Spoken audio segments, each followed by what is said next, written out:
More lost battles then. This is going to be the Battle of Platea, 479 BC, featuring a Greek army against a Persian army. If Marathon, the first battle in the set, is one of the most straightforward in rules terms, with two pretty much homogeneous armies on flat terrain, this ramps up the complexity in terms of the rules and therefore your options very considerably. So you see, you can see straight away from the tiles we've got here, that just from the terrain, that we've got river, you can't see it clearly on camera because the tiles are a fairly muddy colour. In real life they're not, but on the camera they're pretty muddy. But that is river and marsh. Then we've got river and marsh. You can see we've got a hill line there. We've got something of a little town over there. I don't think that affects play at all. This is the town of Platea, the walled city. Then we've got a couple of hills in the middle of the battlefield here. So lots of terrain for both sides to exploit. More river over in the corner there. You can also see that the vast majority of the troops on either side are off board. That's because both sides start surprised, both sides start with minimal units on the board and have to bring their units on as part of the normal command structure, but they only get command points for the units they've got on the board. So as they bring more on, they can get more commands, but obviously the more commands you spend bringing troops on, the less you're spending fighting the actual enemy that's there. So both sides have a balancing act to get their armies onto the board, exploit this terrain, try and counter what the other one's doing, and try and win this battle. So this is looking like a very, very different ball game from Marathon, which was a straight-on set-piece battle with two armies of almost identical units. In the Athenian case, completely identical units. On the Persian side, you know, some average archers, some levy archers, a couple of hoplites, a tiny bit of cavalry. Here we have some more things to play with. So on the Greek side, they now have veteran hoplites. This one has a leader attached, but they have veteran hoplites in this, contesting this key zone for them. Over here on the Persian side, they currently have some average, what's that? No, levy light cavalry. They've got some average heavy cavalry, some levy heavy cavalry, and some average light cavalry. So they've got two light and two heavy cavalry units on the board, one each levy and average. And then if we look down the armies, there's three more veteran hoplites here for the Greeks. They've got then about, I think it's 13 average hoplites, the bulk of their army. And then they've got some average light infantry and some levy light infantry. And over on the Persian side, they have got some 4 average archers, some three average hoplites, a bunch of 7 or so levy archers. Then they've got some levy heavy infantry, some levy light infantry, and some more average heavy cavalry. So yeah, quite different armies, but obviously a very different set of terrain to fight over, and the puzzle of how to get your units onto the board. So the fighting values at the moment are the Greeks have 11 on the board, and the Persians have 16. They've got 4 units, 16, and an average. I think he's a leader because he's attached to a unit. So yeah, they have got Mardonius of Persia here, who's attached to this average heavy cavalry unit. So that would be, yeah, what would that be if we counted them up? 3 average, 4, 5, 6, 7, 8, 9, 10. Okay, so an average leader must be worth 6 then, I guess. I think that's about right, to be honest. Yeah, an average leader is worth 6, so 16 points. So, but that still means that both sides are only getting 1 command each. So, what you still roll your d6 when you get down to 1 command, and what that means is that in this first turn, the Greeks are going to go first, and straight away they're going to roll a die because they're on 1 command, and they're going to get 5 more commands and go up to 6, which is a really good result. So I'm going to move them up to turn 2. I'm going to give them their 6 commands. And now we're going to see what they can do with those. Okay, here we are at Platea. So the first thing the Greek army did was, for no commands, it activated this group here. 2 veteran units can be given a normal activation for 1 command. The commander and the general in the area, in this case this leader, reduced that to 0, and they activated and attacked into this zone where they put a hit that caused on some levy-like cavalry, causing them to be spent, but other than that, no effect, and that still leaves them with their 6 commands to use. So the next thing they're going to do is spend a single command on an express activation for light infantry, and this is another special rule. If you use you can have express activations for light infantry to deploy them on the board for just 1 command. You can do it with elephants, I think, as well. And so that gives these guys 2 actions, and they are going to come into here for 1 and into here for 2. And the reason they're going to do that is because, as another special rule, if you have light infantry as a lead unit screening heavier infantry, then you can only ever take a maximum of 1 hit, because you're sort of doing things properly, as it were. So the light infantry can screen you and prevent you from taking that disastrous 2 hits from an attack. So that's 1 command for the Greeks. They're going to do the same with this light infantry here. They're going to bring it on in here and then into here, and that'll be another command. And because of the surprise in this scenario, they can only bring on another 2 units, even if they've got the commands to do more, which they do, but they can only bring on 2 units. So I think what they're going to do is throw on their veteran hoplites here, 2 of these, and bring these on into this zone here. Actually, they've got enough commands to give each one an express activation, haven't they? Yes, they have.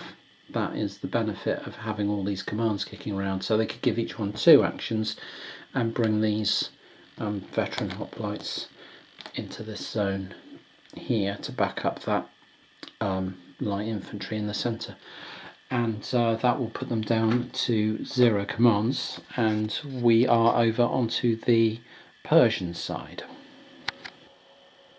Okay, so I decided not to play this all out on camera, move by move, order by order, because it just doesn't give you kind of the space to think and sort of evaluate your options. And the Persians here rolled 4 additional commands, so they ended up with 5 commands to use, and they could only bring 4 units onto the board, which I think they did. Or maybe they only brought 3 on. I think they brought 3 on. And part of the reason for that was they didn't like the look of this matchup they had in here. Their cavalry now being taken apart by a screen of light infantry with veteran hoplites in behind. That looked like a waste of their cavalry to be stuck in that battle, and so they pulled all their cavalry out of it.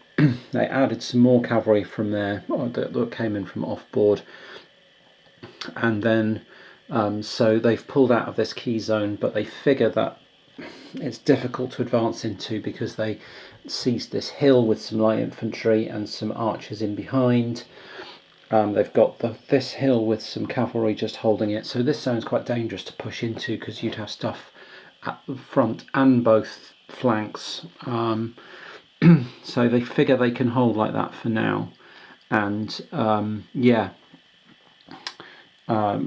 bring some more of the battle over into this area and try and move it away from this quite tough spot here with the wrong troops facing it. I don't know if they've got good troops to face veteran hoplites. I don't really think they have. but their cavalry certainly wasn't the right thing to be doing that job, and they want their cavalry out on this flank, and they want the threat of cavalry on this flank to be undermining whatever work those hoplites can do. So it might be that there aren't good troops to put against the hoplites, but they can work a combination of things onto this flank to make it more difficult, because one of the weaknesses of this Greek army is they've got no cavalry, and you can only deploy into the 3 rear hexes. You can't deploy directly onto flank hexes, and you'd have to be facing forward unless your cavalry are chariots, which means you then got to turn and then try. So getting onto the flanks for these for deploying units is very difficult unless you're cavalry, which is another little wrinkle in the system that isn't immediately apparent but is quite cool. So this is a very going to be a very centralised army, as we saw in the last battle, and the Persians need to exploit that, and they've got more cavalry to do it with this time. Again, a reason they didn't want to be frittering cavalry away, blocking up hoplite infantry. Anyway, that was the end of turn 1. I'm going to carry on into turn 2. So in their part of turn 3, I think I said we'd done turn 2. But anyway, in their part of turn 3, the Greeks brought on these 2 average hoplites with the intention of having something that they could swing onto this hill here and at least nullify some of the threat of this zone being taken by enemy cavalry.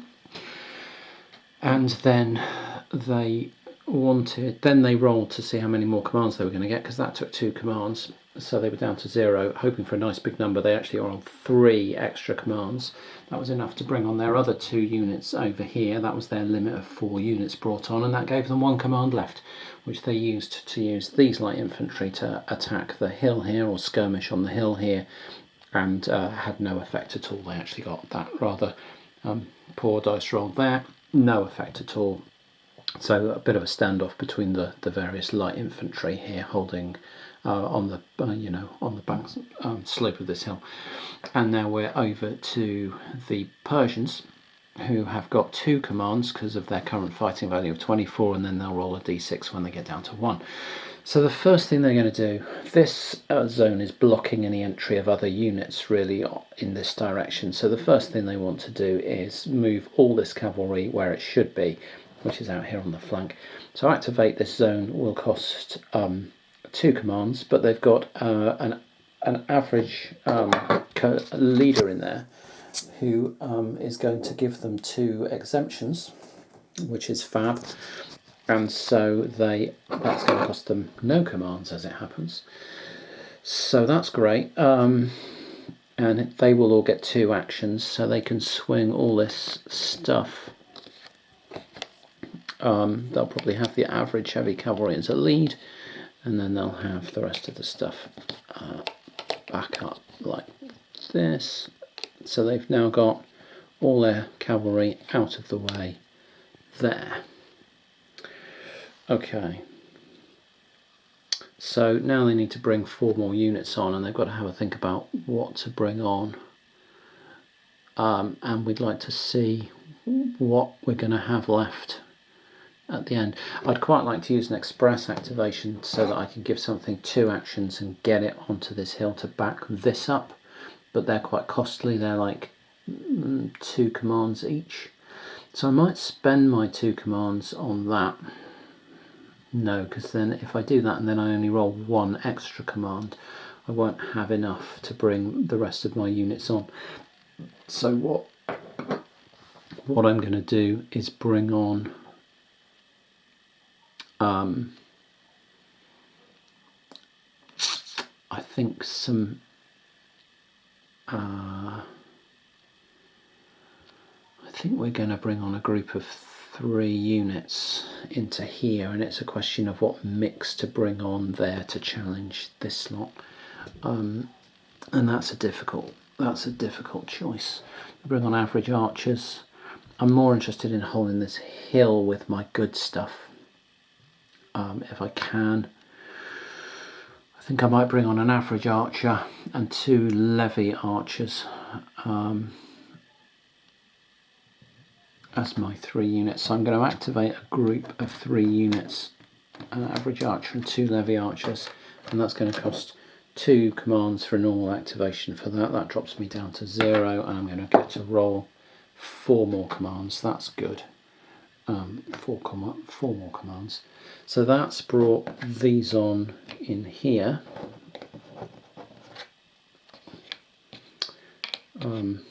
Which is good. And that means we've got 4 commands, and so I can activate this zone for 2 of them and have an attack into this lot, which is good. And then we will then have 2 commands to do an express activation and reinforce these. So that's my plan. First thing I'm going to do is just check out some of the modifiers in this fight. Okay, so in this attack from this hill into this river hex, this lead light infantry is actually going to be really quite potent. They're going to get a +1 for being a lead unit. They're going to get a +1 for being a lead infantry unit attacking downhill, and they're going to be get a +1 for being a lead unit attacking a river tile from a non-river tile. So they're going to get +3. That's pretty good. They wouldn't be quite that good if they were heavy infantry, because heavy infantry are actually also then penalised for attacking out of hills, but being light infantry they don't get that penalty. This following archer unit is going to attack with a +1 simply for attacking this lead levy unit, if indeed they are attacking a levy unit and it doesn't get swapped out first. So let's see, they get a 7. +1 is +3 is 10, and that is exactly what they needed to score a hit, and that unit is now spent. Now the question is for the Greeks whether they want to keep that unit there and soak up any more hits so that it's not hitting their veterans. And I think they do. I think they'd rather lose the light infantry than take their hits on the veterans. So they'll take their chances with the archers against the light infantry. Although I think archers get a +1 against light infantry, so actually they'd have a +2, 1 for being attacking levies and 1 for being archers against light infantry. And what would they need to hit? Heavy infantry attacking light infantry needs 9s.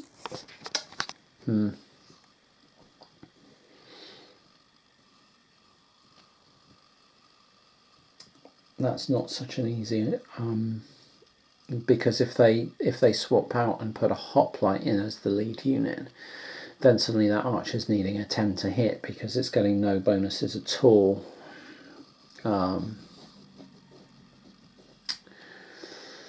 Yeah, okay, I think they're going to have to do that. They're going to have to suck it up and minimise the risk of taking casualties, otherwise those light infantry are just going to get burned. So this is the following attack from the archers, and they get a 7 and they don't do anything, and the calculated gamble from the Greek side in throwing the veteran hoplites forward to counteract the attack from the archers was the correct one. Okay, so the Persians have 2 commands left, and now they've got a decision to make, because they could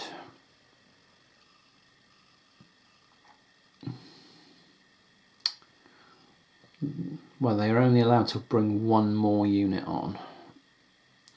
So the question that they had was, do they bring something on over here, given that the Greeks have got something on that side as well? I don't think they do. I think they probably do exactly what they were planning to do and do the express activation with their average archer and give him 1, 2 actions and bring him in there, and that's the end of their second turn. Just need to calculate what their new fighting value is. They've brought on 2 average units for 6 and 2 levy units for 4. They should be up another 10. I'm going to do that calculation and move on to the next turn. So this is the start of the Greek turn, 4th turn. They have 3 commands to begin with, because they now have 36 fighting value on the table, and hopefully this is starting to show that there's a great deal more sort of sophistication and depth in the system than perhaps was apparent in the marathon game, where it was really sort of 2 lines being thrown at each other, and not a that's a useful primer for sort of getting to grips with the different sorts of orders and some of the combat tables and so on, but not necessarily the richest sort of space for decision making, whereas as you can see from this, there's a lot to think about for either side. Here obviously the Athenians have got to try and get some more troops on the table, but they've also got to think about how they're going to negate this cavalry down here, how they're going to exploit some of perhaps their superiority in here without getting caught by that. They might also want to think about how they're going to push up in different parts of the battlefield, and what they're going to do to take to try and force the Persians off this hill in the centre of the battlefield. So and what troops types they're going to use, where they're going to deploy and how they're going to go about it. That's not a traditional puzzle necessarily certainly in the Great Battles of History games I've played. This sort of deployment puzzle, most of the time you get deployed armies there in the very standard historical deployments. I'm sure there are options where you can deploy, but this gets to the heart of that deployment very quickly. You're not having to sort of count out movement points and work out entry hexes and all that kind of stuff. So it's showcasing the strengths of the system, rather than perhaps at Marathon, where you'd want a bit more tactical control to really feel like you were fighting the battle in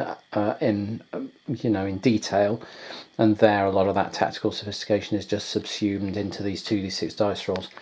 Anyway, really enjoying this. So I like the game. I like what it does. I like the sort of broader, more removed view that it gives you. It feels very in keeping with what a sort of army commander might be able to influence. That's really cool. And I'm pushing on with the Greek turn. They're obviously going to try and bring on 4 more units, and it might be safe. It might be safest to do that in one go, and then see what orders we've got left, because we could use 2 commands to do that. And then yeah, let's do that actually. I tell you what, let's bring on this veteran hoplite here and these 3 average hoplites, and let's activate those as a group for 2 commands. So we'll drop our commands down to 1. That will allow us to roll our extra commands, and we've got a nice big 5. That's good news for us. So we've got 6 commands now to actually try and fight the battle a little bit. That's great. And then we'll bring these on in here.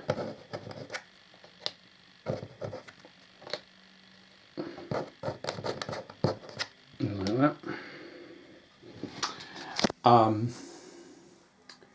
So then we've got to have a little think about what we could do. We could activate these 2 units at the front here for 2 commands and push them into this area here, just so that we're controlling that. And then we've got to have a think about an express command for one of these hoplites. That's going to cost 2 commands, and that's going to allow them to turn around there and then pull into here, and that's what we need to do to try and contest this area, so that against this cavalry. And then that leaves us so for 1 command we could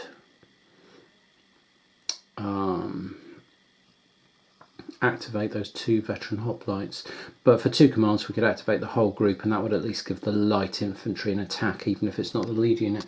So let's do that. Let's activate this lot for our last 2 commands and attack into this hill. This isn't going to be particularly pretty, I don't think, but we'll see what we can do. So interestingly, in this attack, these veteran hoplites aren't great attacking into, hills with light infantry skirmishing on them. As it turns out, they only get a +1 for that. Remember, at Marathon, the average hoplites were often getting +3s against levy light archers on flat ground. Here they're just on a +1. It's +1 because he's a lead unit. It's +1 because he's at a non-levy attacking a levy, but he's getting a -1 for attacking into the hill. And I don't think, yeah, that's it. So he is just on a +1. Well, he rolled an 8. That gives him a 9, and that, because he's a hoplite, forces him to take a spent and make an all-out attack in order to cause a hit on these. The following unit is going to is not even going to be a lead unit. He's going to be non-levy attacking a levy.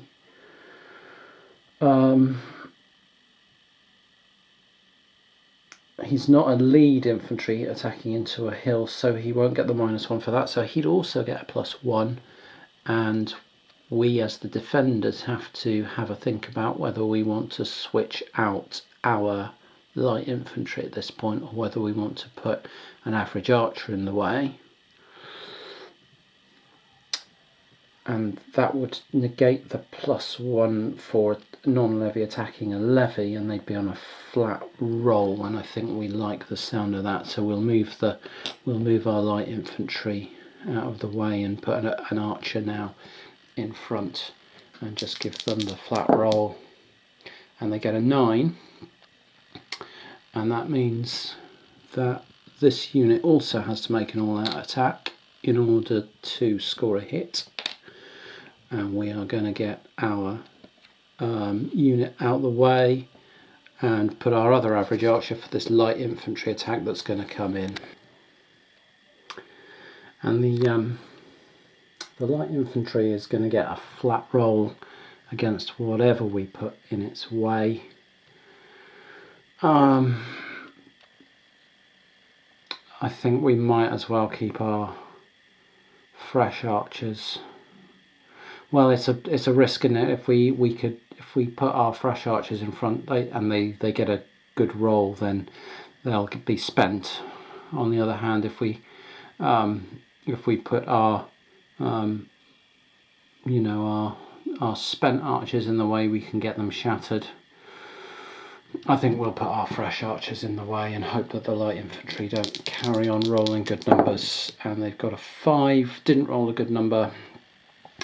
And so that is the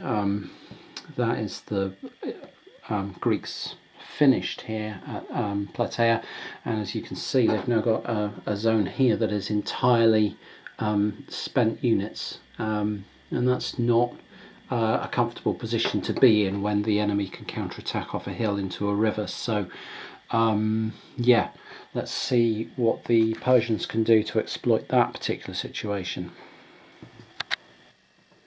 Okay, so after the Greek turn, the Persians are behind in fighting value. The Greeks currently have 49 on the board, they have 34. They need to get some more troops on the board. So what they're going to do for their first action, they've got 3 commands. They're going to group together those 3 average hoplites and their levy archers, and they're going to bring them all onto the board over here.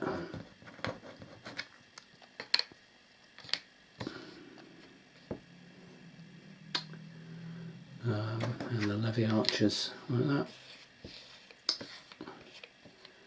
And that will cost them 2 commands for a normal activation. That drops them down to 1, and they will roll their d6 to see what extra they're getting, and they're getting 4 more. So they're up to 5. Okay. So down here, you can do a normal activation for 2 commands with all this cavalry, -2 for Mardonius of Persia. So he is going to move all his cavalry onto this hill, and I think moving cavalry onto a hill costs 2 actions, because I don't think you can charge across 2 hills. In fact, I'm absolutely sure that that's the case. Yeah, 2 actions to move non-cataphractic cavalry onto a tile containing hills, woods, marshes, or fortified camp or enemy elephants. So he is now going to put his cavalry in here, move it all up onto this hill. That does mean, and he's going to leave behind that spent light cavalry, because there's no point forcing that to get sort of shattered or take morale checks when other things in the same zone get shattered. So he's going to leave that behind. But he is now in a position that he can fall onto the flank of this hoplite if nothing happens to it, because he wouldn't be entering that zone, he'd be moving in here and then attacking, or dangerously perhaps fall onto the flank of that group of units there. So that cost no commands because of the -2. So now they've brought their only troops that they're allowed onto the board, so they've got 5 commands with which to sort of fight. And they've really got 2 groups to do it with, those and those. So obviously these are going to activate an attack and see what they can do. Interesting. Yeah, so we'll do that first. We'll activate that group for 2 commands. And I'm going to have a think about what to lead with here, because the levy light infantry might be a good bet, because they don't get penalised for the hill. So I'm going to lead the attack with the levy light infantry and see what they can do. So they are a lead unit, they get +1 for that. Should we give them an attack bonus? Yeah, I think we will actually. I think we'll spend 2 commands to give them an attack bonus. So they'll have +1 for that. That's +2. They are a lead infantry unit attacking downhill. That's that's another +1 for +3, and they're a lead unit attacking into a non-river tile, from a non-river tile into a river tile. That's +4. And they're not heavy infantry. They're not lead heavy infantry because they're light, so they don't get the -1 for the attacking out of the hill. So they're on a +4. Attacking those veteran hoplites. And they've got a very, very big roll. That is 15. Yeah, 15. That's going to be 2 hits. And that's going to shatter 2 units, whichever way you look at it. So the veteran hoplite is going to be shattered. And then they can choose to throw something else in the way, and they can make it this levy light infantry, which is going to be shattered. So both of those are shattered, and now there's going to be our first army morale check for the Greeks to see how they're doing. They're feeling fine. They've got 3 morale across the army. They haven't got more than 4 shattered units. There's no enemy units on their side of the board. There's none of theirs on the enemy side of the board. They're going to have a 3 morale. This guy, for being spent, is going to have 2 morale. But he might get a bonus for being veteran, who knows. Yeah, veteran units get a +1, so he's back up to 3. And he's heavy infantry. So he's on 4. Yeah, he's got 4 morale. He is feeling absolutely fine and dandy about the whole thing right now. We'll see if he's feeling that way when the next 2 dice rolls come in. Let's see what he has to put up with. So the average archer is going to attack him, and he's not feeling so fine and dandy now. That is a hit. Boom, and he's shattered as well. Great. That was rather decisive. I don't think that the Persians necessarily want to leave their hill though and move into this river zone. It seems like a very bad idea. So if they can avoid advancing after combat, they're going to.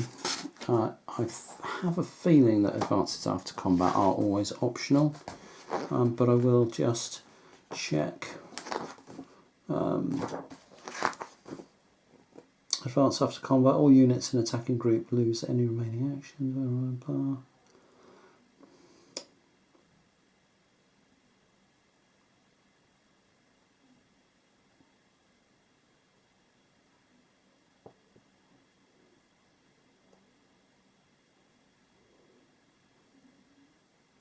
No, advances are always voluntary. Okay, cool. And the other thing obviously is that we have to take another army morale check right now. And they get another 3 and they're going to be fine. The Persians have got 1 command left. So I suppose the question is, well, do they want to spend a command to advance into here? I don't see the value in that. I'm just giving these guys a target and they're pretty tough. So no, we won't do that. We'll waste our last command, and I'm going to have to adjust the army values both due to the arrivals on the Persian side and the departures on the Greek side.